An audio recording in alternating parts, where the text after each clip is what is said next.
We're on our way, and just up the street here by one of the restaurants, we'll make a left and then go down a couple of streets and make a right. And there he should be with his wife and his 3 daughters, I believe.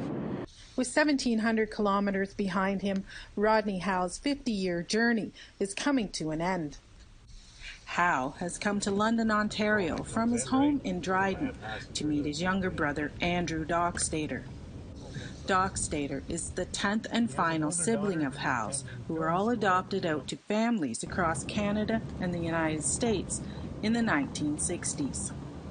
He's the last sibling that I know of that my mother had, and it's just part of closure, a promise I made to my mother that while I was viewing her body by myself, there was nobody else around. Everybody else had taken the time to do that.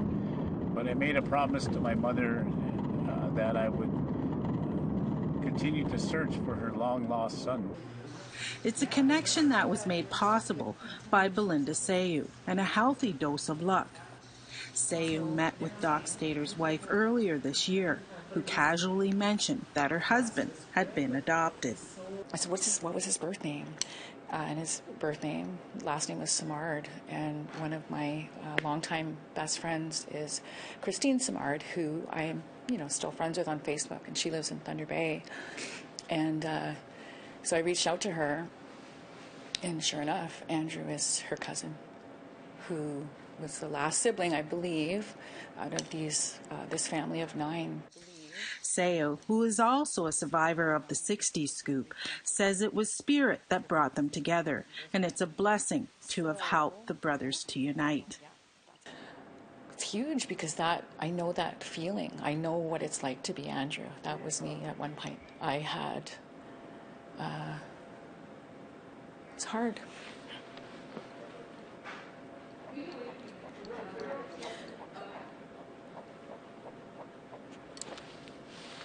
It's hard when you don't know who you are and where you're from. That was last February, and tonight, in spite of COVID-19, Howe, along with Howe, meet up once again to make the first face-to-face connection with Howe's long-lost brother. Good. Hello, there he is. Oh, good to see you, brother. Howe says he's prepared himself for this day and is ready to share as much as he can about their time at the children's home in Red Lake, Ontario, before their adoptions. There was a children's home where they would bring kids that were born in the hospital, which was right across, actually, the grass, which wasn't very far away. And when babies were born, they often would take the children from their parents. I remember them bringing over a baby. Mm-hmm.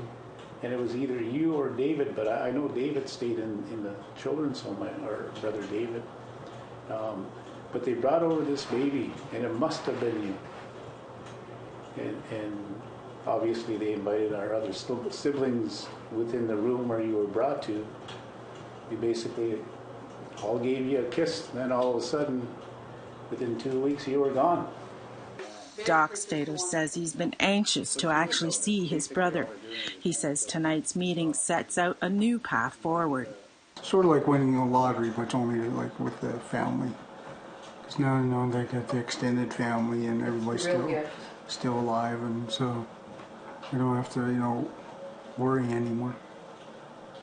Howe and Dockstader say they'll keep in touch. Once pandemic concerns are over, they plan to meet with their families in Red Lake, making a full circle to where their journeys began. Annette Francis, APTN National News, London, Ontario.